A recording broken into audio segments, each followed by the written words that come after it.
Hey y'all, Billy from Perma Pastures Farm. What do you do on those rainy days?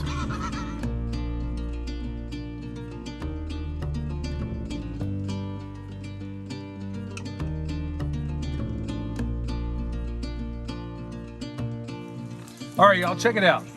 It's raining like off and on. It's gonna be this way all day long.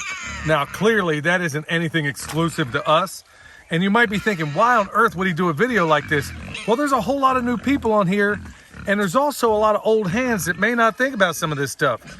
Hear those pigs back there raising a racket? It's not because they're cold or wet. Because honestly, up the hill, we provided them a shelter. But as I've demonstrated before, that if you leave them there long enough and you don't put a shelter, they will make their own. I mean, they are builders. They will get it done. Absolutely. So think about those things. On those days, I know it's easy. You're always thinking, or we generally always think about what I'm going to do on a rainy day. But you need to be thinking about, okay, if you have, let's say, a Salatin style chicken tractor, have you looked at the topography of where they are? If you get a bad rain or a persistent rain, is it going to flood them out? They can deal with cold. Birds, they can deal with cold, they can deal with wet, but cold and wet is something they cannot tolerate. So you may have to be thinking about doing things like taking bales of straw, put them aside to where you may have to bed them down because it may be that nasty in there and you may not be able to move them. Think about that. With pigs, we don't have to worry about bedding in there. Like I said, they will make their own. Your other things, your animals, your cows and stuff like that, do they have bedding? Do they have a way to get out of whatever's going on out there? You got to be thinking about this kind of stuff. I know a lot of people get in this and they're like, oh man, I'm off and running. I have record numbers of people reaching out to me right now saying, good night, man. I can't believe this, man. I get the same joy for this as you have. And then all of a sudden, the hard realities of nature kick in where you may not have thought about, hey, I got these pigs out there. I got these sheep out there. I got cows, blah, da, da, da, da.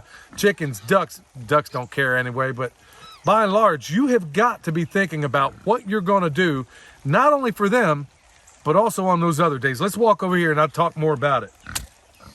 See that straw on the hill there? Well, silly me. I forgot to put it. I didn't forget to put it out. I just didn't have time to put it out. What am I talking about? Okay, if you know the rain is coming, it may be a really good time for you to get out there and plant. Like right up through here, I've talked about it before. We're going to basically clear cut where the pigs have already been. They've wiped out that invasive Chinese silvergrass here. You may have something in your place that, you know, is equally as invasive and nasty that Uncle Sam brought in, by the way. They're only there to help. Anyway, the idea is that stuff, the straw, it could have been used for other animals, like for bedding. But in this particular case, it was going to be bedding for the seeds I'm putting in.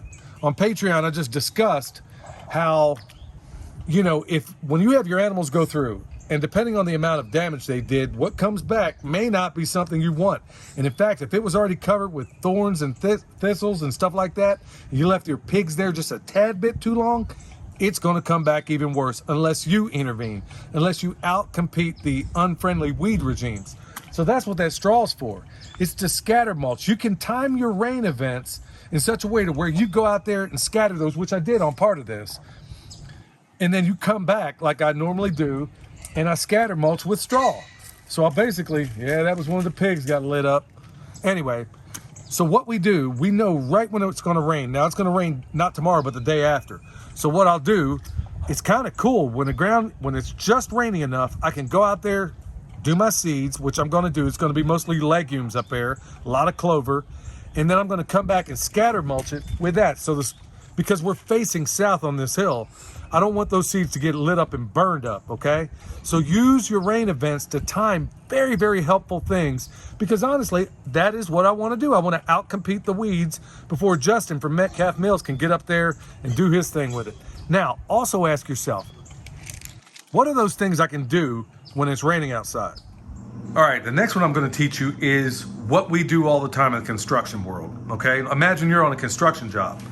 All those inside activities, if you have a really good foreman, he or she is going to bank all those indoor jobs for when it's raining outside. Otherwise, you're going to lose a day's pay. So we do the same exact thing here, y'all. So look around you. I got a freeze dryer here that's been running nonstop. Right now, it just went through the cycle of thawing itself out. Freezer, freezer, freezer. Okay, you know what we did the other day? Now, let me back up a little bit. Cleaning your doggone garage is also a really good thing to do. Thankfully, William, Michelle, and somebody else all helped to get this thing off and running. I know it seems like a little bit of haphazard mess, but it's all good. Okay, inside here, there's a bunch of stuff going on. But right down here, and I can't let him get in there. He seems to have helped himself in here. Look at y'all. I went ahead, I got it sitting in here for now because I got to put it up.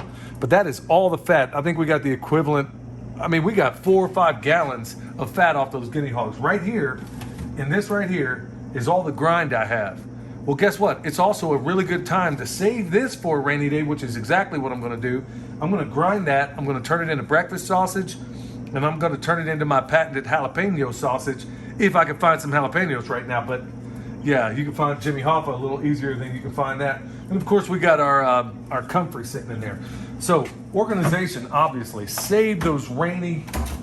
I got clearly a few more things to clear up, but save those rainy day jobs on the inside that you could do. Wait when the sun's shining, make your hay while the sun's shining. When it's not, save these rainy day jobs where you can process things, where you can do all these other things and save yourself. You can make yourself 10 times more efficient. That's what I'm really getting at. All right, y'all.